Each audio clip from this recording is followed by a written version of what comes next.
ನಮಸ್ಕಾರ ವೀಕ್ಷಕರೇ, ನನ್ನ ಚಾನಲ್ಗೆ ಸ್ವಾಗತ. ಭಾಗ್ಯಲಕ್ಷ್ಮಿ ನಾಳಿನ ಸಂಚಿಕೆಯಲ್ಲಿ ಏನಾಗುತ್ತೆ ಅಂತ ನೋಡೋಣ. ಸಂಚಿಕೆ ಶುರುವಿನಲ್ಲಿ ಕನ್ನಿಕಾಗೆ ಕಾಲ್ ಮಾಡ್ಬಿಟ್ಟು, ಕನ್ನಿಕಾ ನಿಂಗೊಂದು ಗುಡ್ ನ್ಯೂಸ್ ಇದೆ ಅಂತ ಹೇಳ್ತಾನೆ. ಗುಡ್ ನ್ಯೂಸ್ ಏನದು ಅಂತ ಕನ್ನಿಕಾ ಕೇಳ್ತಾ ಇರ್ಬೇಕಾದ್ರೆ, ಏನಿಲ್ಲ, ನಿನ್ಗೆ ಒಂದು ಒಳ್ಳೆ ಅಪರ್ಚುನಿಟಿ ಸಿಗ್ತಾ ಇದೆ ಆ ಭಾಗ್ಯನ್ ಅವಮಾನ ಮಾಡಕ್ಕೆ ಅಂತ ತಾಂಡವ್ ಹೇಳ್ತಿರ್ಬೇಕಾದ್ರೆ, ಏನ್ ಹೇಳ್ತಾ ಇರೋದ್ ನೀನು? ಭಾಗ್ಯನಿಗ ಅವಮಾನ ಮಾಡಕ್ಕೆ ನನ್ಗೆ ಅಪರ್ಚುನಿಟಿನ?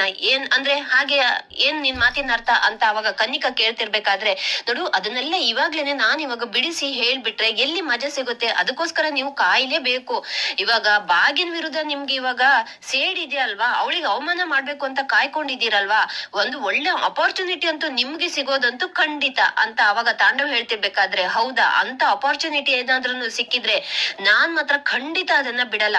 ಏನಕ್ಕಂತಂದ್ರೆ ಆ ಭಾಗ್ಯ ನನ್ಗೆ ಸಾಕಷ್ಟು ಬಾರಿ ತುಂಬಾನೇ ಅವಮಾನ ಮಾಡಿದಾಳೆ, ಅದಕ್ಕೆಲ್ಲ ಬಡ್ಡಿ ಸಮೇತ ನಾನು ಅವಳಿಗೆ ಅವಮಾನ ಮಾಡ್ಬಿಟ್ಟು ಅದ್ರ ರಿವೆಂಜ್ ನಾನು ತೀರಿಸ್ಕೊಂತೀನಿ ಅಂತ ಕನ್ನಿಕಾ ಹೇಳ್ತಾ ಇರ್ಬೇಕಾದ್ರೆ, ಆಲ್ ದಿ ಬೆಸ್ಟ್, ಅದನ್ನ ಚೆನ್ನಾಗಿನೇ ಆ ಭಾಗ್ಯನಿಗೆ ಅವಮಾನ ಮಾಡಿ, ನಾನು ಕೂಡ ಅದಕ್ಕೋಸ್ಕರನೇ ಕಾಯ್ತಾ ಇದೀನಿ ಅಂತ ಅವಾಗ ತಾಂಡವ್ ಹೇಳ್ಬಿಟ್ಟು ಫೋನ್ ಅನ್ನ ಕಟ್ ಮಾಡ್ಬಿಡ್ತಾನೆ. ಇತ್ತ ಕನ್ನಿಕಾ ಮಾತ್ರ, ಏಯ್ ಭಾಗ್ಯ, ನೋಡ್ತಾ ಇರು, ನನ್ಗೇನಾದ್ರೂ ಒಂದ್ ವೇಳೆ ಇವಾಗ ನಿನ್ಗೆ ಅವಮಾನ ಮಾಡುವಂತದ್ದು ಅಪರ್ಚುನಿಟಿ ಏನಾದ್ರೂ ಸಿಕ್ಕಿದ್ರೆ ಲೈಫ್ ಅಲ್ಲಿ ಮತ್ತೆ ನೀನು ನನ್ ಕಡೆ ತಲೆನೂ ಕೂಡ ಹಾಕ್ಬಾರ್ದು, ಆ ತರ ನಿನ್ಗೆ ಅವಮಾನ ಮಾಡ್ತೀನಿ, ನೋಡ್ತಾ ಇರು. ಈ ಕನ್ನಿಕಾ ಕಾಮತ್ ಏನು, ಅವಳ ಪವರ್ ಏನು ಅಂತ ನಿನ್ಗ್ ತೋರಿಸ್ತೀನಿ ಕಣೆ ಭಾಗ್ಯ ಅಂತ ಕನ್ನಿಕಾ ಹೇಳ್ತಾ ಇದ್ರೆ, ಇನ್ನ ಒಂದ್ ಕಡೆ ಎಸ್ ಎಮ್ಮೆ ಭಾಗ್ಯ, ಪ್ರತಿ ಸರಿನೂ ನನ್ ಮುಂದೆನು ಇವಾಗ ಗೆದ್ದು ಬೀಗ್ತಾ ಇದ್ಯಲ್ವಾ, ನೋಡು ನಿನ್ಗೆ ನಾನು ಯಾವ ತರ ಅವಮಾನ ಮಾಡ್ಬೇಕು ಅಂತ ಪ್ಲಾನ್ ಮಾಡಿದೀನಿ ಅಂತಂದ್ರೆ, ನೋಡು ಇನ್ನ ಲೈಫ್ ಅಲ್ಲಿ ನೀನು ತಲೆ ಎತ್ಕೊಂಡು ಓಡಾಡ್ಬಾರ್ದು ಕಣೆ, ಆ ತರ ನಿನ್ಗೆ ಕನ್ನಿಕಾ ಬುದ್ಧಿ ಕಲಿಸ್ತಾಳೆ, ನೋಡ್ತಾ ಇರು ಅಂತ ತಾಂಡವ್ ತುಂಬಾನೇ ಖುಷಿ ಆಗ್ತಾ ಇದ್ರೆ, ಆಗ ಶ್ರೇಷ್ಠ ಅಲ್ಲಿ ಬಂದ್ಕೊಂಡು, ಏನ್ ತಾಂಡವ್ ಇಷ್ಟೊತ್ನಲ್ಲಿ ಯಾರ ಹತ್ರನೋ ಫೋನ್ ಅಲ್ಲಿ ಮಾತಾಡ್ತಾ ಇದ್ದಾಗಿತ್ತು, ಯಾರಿಗೆ ಕಾಲ್ ಮಾಡಿದ್ದೆ, ಯಾರದು ಅಂತ ಅವಾಗ ಶ್ರೇಷ್ಠ ಕೇಳ್ತಾಳೆ. ಅದು ನಾನು ಕನ್ನಿಕಾಗ್ ಫೋನ್ ಮಾಡಿದ್ದೆ ಅಂತ ಅವಾಗ ತಾಂಡವ್ ಹೇಳ್ತಾನೆ. ಏನು, ಕನ್ನಿಕಾಗ್ ಫೋನ್ ಮಾಡಿದ್ಯಾ? ಇಷ್ಟೊತ್ನಲ್ಲಿ ಅವಳಿಗೆ ಫೋನ್ ಮಾಡಿ ಮಾತಾಡುವಂತದ್ದು ಏನಿತ್ತು ಅಂತ ಅವಾಗ ಶ್ರೇಷ್ಠ ಕೇಳ್ತಾಳೆ. ಇದೇ ಶ್ರೇಷ್ಠ, ಅವಳ ಹತ್ರ ಇವಾಗ ಮಾತಾಡೋದಿತ್ತು, ಹಾಗಾಗಿನೇ ನಾನ್ ಕಾಲ್ ಮಾಡಿದ್ದೆ ಅಂತ ಅವಾಗ ತಾಂಡವ್ ಹೇಳ್ತಾನೆ. ಏನು, ಅವಳ ಜೊತೆ ಮಾತಾಡುವಂತದ್ದು ಏನಿದೆ ತಾಂಡವ್, ಸ್ವಲ್ಪ ಬಿಡಿಸಿ ಹೇಳ್ತೀಯಾ ಅಂತ ಅವಾಗ ಶ್ರೇಷ್ಠ ಕೇಳ್ತಿರ್ಬೇಕಾದ್ರೆ, ಇರು ಶ್ರೇಷ್ಠ, ಯಾಕಿಷ್ಟು ನೀನ್ ಇವಾಗ ಕೋಪ ಮಾಡ್ಕೊಂತೀಯ? ನೋಡು, ಹೇಗಾದ್ರೂ ಮಾಡಿ ಭಾಗ್ಯನಿಗೆ ಅವಮಾನ ಮಾಡ್ಬೇಕು ಅಂತ ಹೇಳ್ಕೊಂಡು ನಾನು ಇವತ್ತು ಏನ್ ಮಾಡಿದೆ ಗೊತ್ತಾ, ಕಿಶನ್ ಬಗ್ಗೆ ಡೀಟೇಲ್ಸ್ ತೆಗಿಬೇಕು ಅಂತ ಜಿಮ್ಗೆ ಹೋದ್ಮೇಲೆನೆ ಗೊತ್ತಾಯ್ತು ಶ್ರೇಷ್ಠ, ನನ್ಗಿವಾಗ ಕಿಶನ್ ಯಾರು ಅಂತ. ಕಿಶನ್ ಬೇರೆ ಯಾರುನು ಅಲ್ಲ, ಆ ಕನ್ನಿಕನ್ ಅಣ್ಣ ಅಂತ ಹೇಳಿದ ತಕ್ಷಣ ಶ್ರೇಷ್ಠ ಅಂತೂ ತುಂಬಾನೇ ಶಾಕ್ ಆಗ್ಬಿಟ್ಟು, ಏನ್ ತಾಂಡವ್ ನೀನ್ ಹೇಳ್ತಾ ಇರೋದು? ಹೋಗಿ ಕನ್ನಿಕಾ ಅಣ್ಣನ ಇವಾಗ ಕಿಶನ್ ಇವಾಗ ಪೂಜೆ ಮದ್ವೆ ಆಗ್ತಾ ಇರೋ ಹುಡ್ಗ ಇವಾಗ ಕನ್ನಿಕನ್ ಕಡೆಯವ್ರ ಅಂತ ಶ್ರೇಷ್ಠನ ಕೂಡ ತುಂಬಾನೇ ಶಾಕ್ ಆಗಿ ಕೇಳ್ತಾ ಇರ್ಬೇಕಾದ್ರೆ, ಶಾಕ್ ಆಯ್ತಲ್ಲ ನಿನ್ಗೆ, ಇವಾಗ ಶಾಕ್ ಆಯ್ತಲ್ಲ?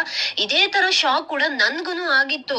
ಇವಾಗ ಪೂಜನ್ ಮದ್ವೆ ಕಿಶನ್ ಜೊತೆ ಮಾಡ್ಬೇಕು ಅಂತ ಭಾಗ್ಯ ಮನೆಯವರೆಲ್ಲ ಎಷ್ಟೊಂದು ಇವಾಗ ಹಾರಾಡ್ತಾ ಇದಾರಲ್ಲ, ಈ ವಿಷಯ ಕೇಳಿ ನನ್ಗಂತೂ ತುಂಬಾನೇ ಶಾಕ್ ಆಗಿದೆ ಶ್ರೇಷ್ಠ. ಇವಾಗ ನೀನ್ ಎಷ್ಟೊಂದು ಶಾಕ್ ಆಗಿದ್ಯೋ, ಈ ವಿಷಯ ಕೇಳಿದ ತಕ್ಷಣ ನನ್ಗುನು ಕೂಡ ಅಷ್ಟೇನೆ ಶಾಕ್ ಆಗಿದೆ. ಹೇಗಾದ್ರೂ ಮಾಡಿ ಇವಾಗ ಪೂಜಾ ಮತ್ತೆ ಕಿಶನ್ ವಿಷಯನೇ ಇವಾಗ ಶ್ರೇಷ್ಠನಿಗೆ ಗೊತ್ತಾಗೋ ತರ ಮಾಡ್ಬಿಟ್ಟು, ಆ ಎಮ್ಮೆ ಭಾಗ್ಯ ಇವಾಗ ಅವ್ರಿಬ್ರು ಮದ್ವೆ ಮಾಡ್ಬೇಕು ಅಂತ ಹಾರಾಡ್ತಾ ಇದ್ದಾಳಲ್ಲ, ಅವಳ ಕನ್ಸನ್ನೆಲ್ಲ ಹಾಗೆ ಕಟ್ ಮಾಡ್ಬಿಡ್ಬೇಕು.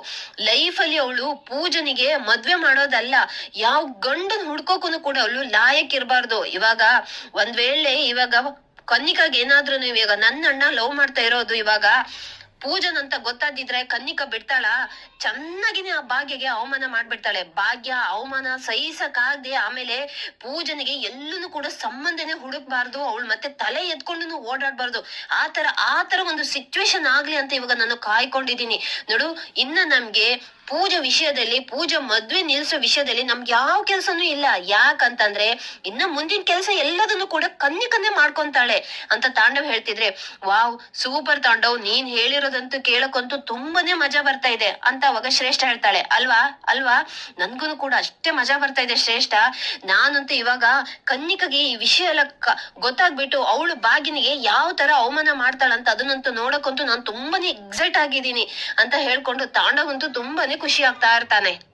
ಇನ್ನ ಒಂದ್ ಕಡೆ ಮನೇಲಿ ಬೇರೆ ಕಿಶನ್ ಅಂತೂ ತುಂಬಾನೇ ಏನ್ ಮಾಡ್ಬೇಕು ಅಂತ ಗೊತ್ತಾಗ್ದೇನೆ, ಇವಾಗ ಮನೆಯವರಿಗೆ ಹೇಗ್ ವಿಷಯ ಹೇಳ್ಬೇಕು ಅಂತಾನೆ ಗೊತ್ತಾಗ್ದೇನೆ ಹಾಗೆ ತುಂಬಾನೇ ಒದ್ದಾಟ ಮಾಡ್ತಿರ್ತಾನೆ. ಅಲ್ಲ, ಇವಾಗ ಪೂಜೆ ಬೇರೆ ಏನೋ ಸರ್ಪ್ರೈಸ್ ಅಂತ ಹೇಳಿದಾಳೆ. ಇಲ್ಲಿ ಇವಾಗ ನೋಡಿದ್ರೆ ಈಗ ಕನ್ನಿಕಗೂ ಬೇರೆ ಪೂಜನಿಗೂ ಬೇರೆ ಆಗೋದೇ ಇಲ್ಲ. ಇವಳು ಇವಾಗ ಇನ್ನ ಸರ್ಪ್ರೈಸ್ ಅಂತ ಹೇಳ್ಬಿಟ್ಟು ಆಮೇಲೆ ಇನ್ನ ಏನ್ ಕೆಲಸ ಮಾಡ್ತಾಳೋ ಅದ್ರದಿಂದ ಇವಾಗ ನನ್ ತಲೆಗೆ ಆಮೇಲೆ ಯಾವ ಪ್ರಾಬ್ಲಮ್ ತಂದಿಡ್ತಾಳೋ ಏನು ಅಂತ ಹೇಳ್ಕೊಂಡು ಕಿಶನ್ ಅಂತೂ ತುಂಬಾನೇ ಒದ್ದಾಟ ಮಾಡ್ತಾ ಇರ್ತಾನೆ. ಅತ್ತೆ ಇವಾಗ ಭಾಗ್ಯನು ಕೂಡ ಮನೇಲಿ ಅತ್ತೆ ಇವಾಗ ನಾಳೆಗೆ ಹೋಗೋಕೆ ಎಲ್ಲದನ್ನು ಕೂಡ ಇವಾಗ್ಲೇನೆ ರೆಡಿ ಮಾಡ್ಕೊಳ್ಳೋಣ ಅಲ್ಲ ಅತ್ತೆ, ನಾಳೆಗೆ ಅಲ್ಲಿಗೆ ಏನೇನ್ ತಗೊಂಡ್ ಹೋಗ್ಬೇಕು ಅಂತ ಹೇಳಿ ಅತ್ತೆ ಅಂತ ಅವಾಗ ಭಾಗ್ಯ ಅದೆಲ್ಲದನ್ನು ಕೂಡ ರೆಡಿ ಮಾಡ್ಕೊಂತಾ ಇರ್ತಾಳೆ. ಕುಸುಮ ಹೊರಟು ಹಾಗೆ ಮನೆಯವ್ರೆಲ್ರು ಕೂಡ ರೆಡಿ ಆಗಿರ್ತಾರೆ. ಏನಮ್ಮ ಭಾಗ್ಯ ಇವಾಗ ಟೈಮ್ ಸರಿಯಾಗಿ ನಾವು ಅಲ್ಲಿಗೆ ಹೋಗ್ಬೇಕು ಕಣಮ್ಮ, ಆಮೇಲೆ ಮುಹೂರ್ತ ಏನಾದ್ರು ಮೀರೋದ್ರೆ ಆಮೇಲೆ ಒಳ್ಳೆ ಶುಭ ಮಾತುಕತೆ ಎಲ್ಲ ಆಮೇಲೆ ಲೇಟ್ ಆಗ್ಬಿಡುತ್ತೆ ಕಣಮ್ಮ, ಎಲ್ಲ ರೆಡಿನಾ ಅಂತ ಅವಾಗ ಕುಸುಮ ಕೇಳ್ತಿದ್ರೆ ಅತ್ತೆ ಎಲ್ಲದನ್ನು ಕೂಡ ರೆಡಿ ಆಗಿದೆ ಅತ್ತೆ, ಇನ್ನ ನಾವು ಹೊರಡೋದೊಂದೇ ಬಾಕಿ ಅಂತ ಅವಾಗ ಭಾಗ್ಯ ಹೇಳ್ತಾಳೆ.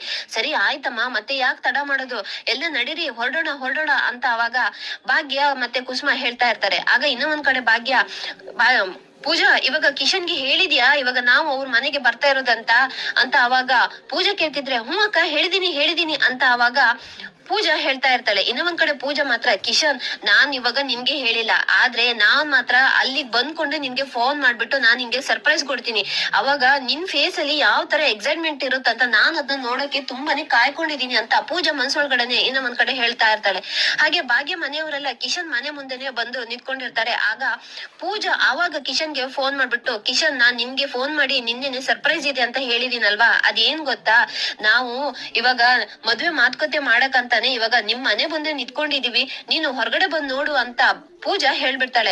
ಈ ಮಾತನ್ನ ಕೇಳಿಸ್ಕೊಂಡು ಕಿಶನ್ಗಂತೂ ತುಂಬಾನೇ ಶಾಕ್ ಆಗ್ಬಿಟ್ಟು ಪೂಜಾ ನೀನ್ ಏನ್ ಹೇಳ್ತಿದ್ಯಾ ಅಂತ ಅವಾಗ ತುಂಬಾನೇ ಶಾಕ್ ಇಂದ ಹೇಳ್ತಾ ಇದ್ರೆ ಶಾಕ್ ಆಯ್ತಲ್ಲ ನಿನ್ಗೆ, ನೋಡು ಅದಕ್ಕೋಸ್ಕರನೇ ನಾನ್ ನಿನ್ಗೆ ಹೇಳಿರೋದು ಸರ್ಪ್ರೈಸ್ ಅಂತ. ಕಿಶನ್ ನೀನ್ ಕೇಳಿಸ್ಕೊಂಡಿರೋದು ನಿಜಾನೇನೆ, ಇವಾಗ ನಾವು ಭಾಗ್ಯಕ್ಕ ಅತ್ತೆ ಎಲ್ರು ಕೂಡ ಮನೆಯವ್ರ ಜೊತೆಗೇನೆ ಬಂದಿದೀವಿ, ನಿಮ್ ಮನೆ ಹತ್ರನೇ ಇದೀವಿ ನಾವು, ಹೊರಗಡೆ ಬಾ ನೀನು ಅಂತ ಅವಾಗ ಪೂಜಾ ಹೇಳ್ಬಿಡ್ತಾಳೆ. ಆಗ ಕಿಶನ್ ಅಂತೂ ತುಂಬಾನೇ ಗಾಬರಿಯಿಂದ ಹೊರಗಡೆ ಓಡ್ ಬರ್ತಾ ಇರ್ತಾನೆ. ಇಲ್ಲಿಗೆ ನಾಳೆ ಸಂಚಿಕೆ ಮುಕ್ತಾಯವಾಗುತ್ತೆ. ವಿಡಿಯೋ ನೋಡಿದ್ದಕ್ಕಾಗಿ ಧನ್ಯವಾದ.